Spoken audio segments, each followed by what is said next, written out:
एक अक्सर पूछा जाने वाला जो सवाल है वो ये है कि प्रभु यीशु का दूसरा आगमन कब होगा। कब हम जानेंगे कि उसका आना बहुत नजदीक है। और ये एक ऐसा सवाल है जो सदियों से पूछा गया है। संत पौलुस से भी ये सवाल पूछा गया था और यही एक कारण था कि संत पौलुस ने विश्वासियों को प्रभु यीशु के दूसरे आगमन के रिलेटेड पत्रियां लिखी।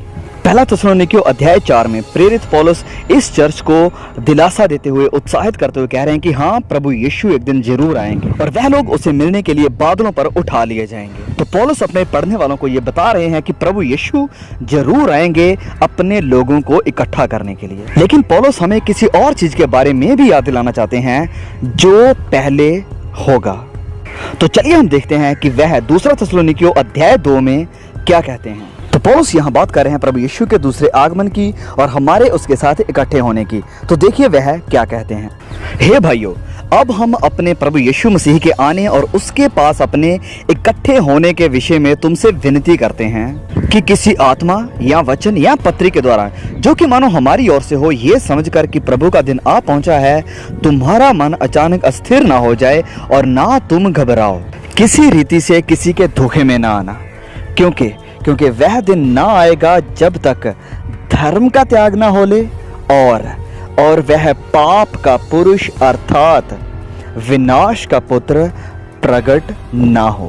तो पौलुस कह रहे हैं कि प्रभु यीशु के दूसरे आगमन के विषय में और हमारे उसके साथ बादलों पर इकट्ठे होने के विषय में तुम्हें कोई गुमराह ना करे, क्योंकि वह दिन नहीं आएगा जब तक पहले धर्म का त्याग ना हो ले और यह विनाश का पुत्र प्रकट ना हो ले।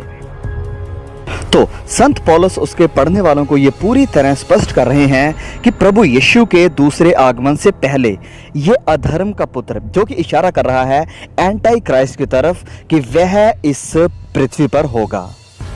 तो अब शायद आपको पता चल गया होगा कि क्यों हम एंटी क्राइस्ट के बारे में बात कर रहे हैं, क्योंकि एंटी क्राइस्ट का समय एक दिन जरूर आएगा। तो इस कारण हम इसे नजरअंदाज बिल्कुल नहीं कर सकते हैं। दानियल ने भी एंटी क्राइस्ट के बारे में कुछ दर्शन देखे थे। दानियल ने देखा कि कैसे ये एंटी क्राइस्ट एक झूठे मसीहा के रूप में लोगों के सामने होगा। इस 7 साल के पीरियड के शुरुआत में ये एंटी क्राइस्ट एक नेशनल, एक पॉलिटिकल लीडर के रूप में सबके सामने आएगा। वह एक इंसान के रूप में होगा, पूरी तरह एक नॉर्मल ह्यूमन बीइंग की तरह। लेकिन इस 7 साल के पीरियड के बीच में, मिडल में कुछ होगा।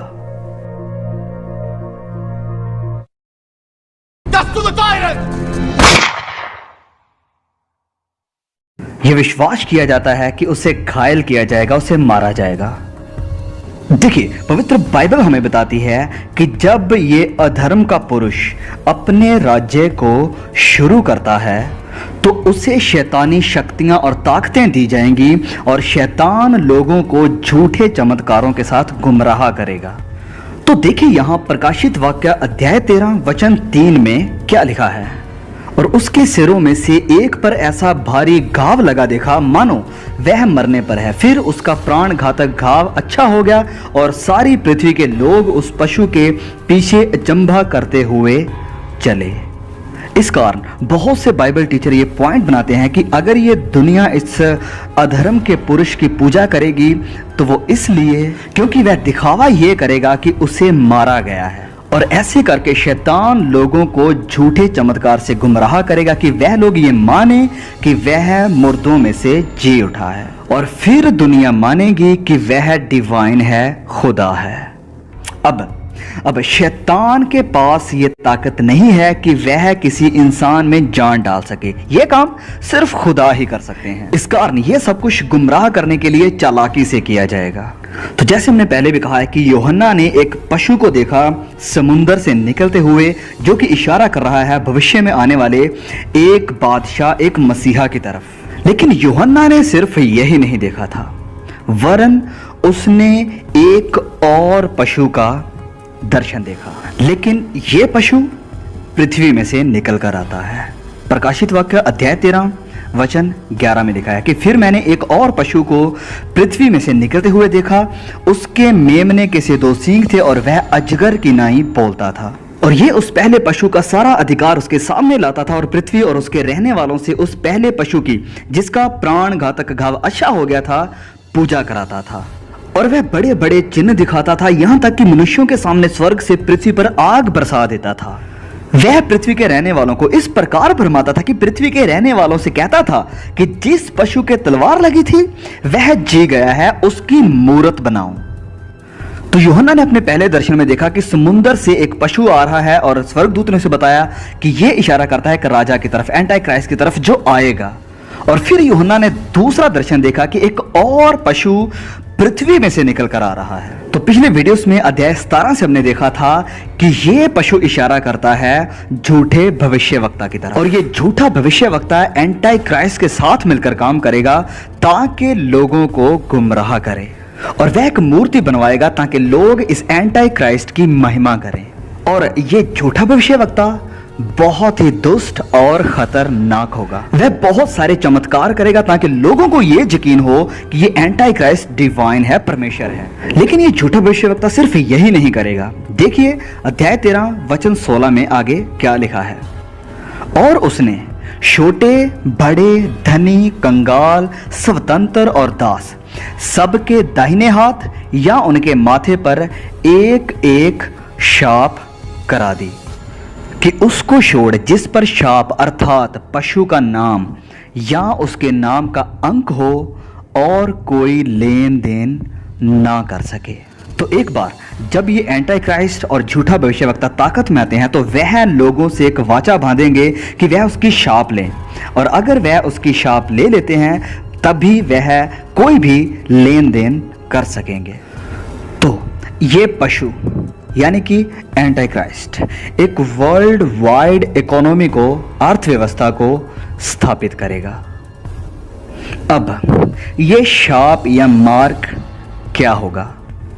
तो अगर हम कुछ साल पीछे जाएं, 15 साल, 20 साल, 25 साल, तो बहुत सारे टीचर ये मानते और सोचते थे कि ये शाप होगी कोई टैटू या कोई स्टैंप जिसे लोग अपने शरीर पर लगाएंगे, और अगर कोई इसे लेने से इनकार करता है तो उसे प्रोसिक्यूट किया जाएगा, वह किसी भी तरह का कोई भी लेन देन नहीं कर सकेगा। लेकिन इसके साथ इश्यू था, प्रॉब्लम यह थी कि इसे समझना मुश्किल था कि कैसे ये स्टैंप या कोई टैटू आपके खरीदने और बेचने, लेन देन की सिस्टम को कैसे कंट्रोल करेगा। और यह कल्पना करना भी मुश्किल था कि कैसे ये वर्ल्ड वाइड ट्रैकिंग सिस्टम शुरू किया जाएगा जिससे यह पता चल सके कि आपके पास ये टैटू या स्टैंप है कि नहीं है। लेकिन पिछले कुछ सालों से सब कुछ बदल गया है। ये टेक्नोलॉजी बिजली की रफ्तार से भी कहीं ज्यादा तेजी से आगे बढ़ रही है।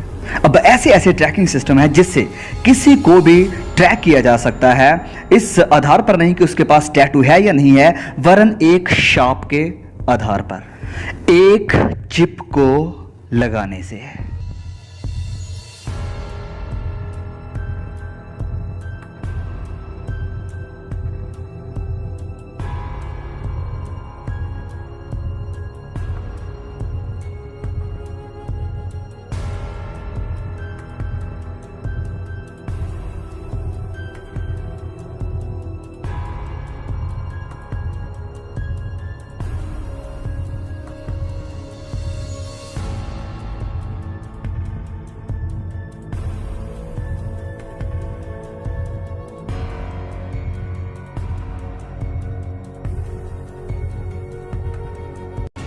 तो फ्रेंड्स, ये सवाल कि कैसे एक टैटू ग्लोबल अर्थव्यवस्था के साथ कनेक्ट हो सकता है, यह सवाल अब पुराना हो चुका है, क्योंकि सिस्टम अब तैयार है। क्योंकि एक छोटी माइक्रोचिप को शरीर के ऊपर या अंदर लगाने की योग्यता ही अब फ्यूचर है, और सब कुछ उसी की तरफ बढ़ रहा है। और उसकी तरफ और आगे बढ़ने के लिए सबसे पहला जो कदम है वो है कैशलेस सोसाइटी की स्थापना करना। और बेसिकली अब हम वहीं पर हैं। हम आज क्या इस्तेमाल कर रहे हैं? डेबिट कार्ड, क्रेडिट कार्ड वगैरह। और पिछले कुछ सालों में इन कार्ड्स में जो हम यूज करते थे, इनमें क्या लगा दिया गया है?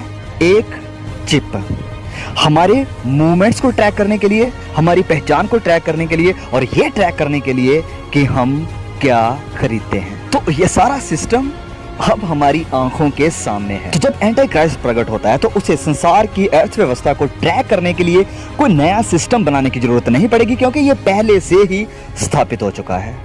मैं सोचता हूँ, हैरान होता हूँ कि जब यूहन्ना इस दर्शन को देख रहा होगा तो वह भी जरूर हैरान होता होगा कि कैसे ये शाप, ये एक टैटू पूरे संसार की अर्थव्यवस्था के साथ कनेक्ट हो सकता है और ये जान भी सकेगा, ट्रैक कर सकेगा कि किसके पास ये शाप है या नहीं है। लेकिन आज हम ये साफ साफ देख सकते हैं कि ये सब कैसे हो सकता है।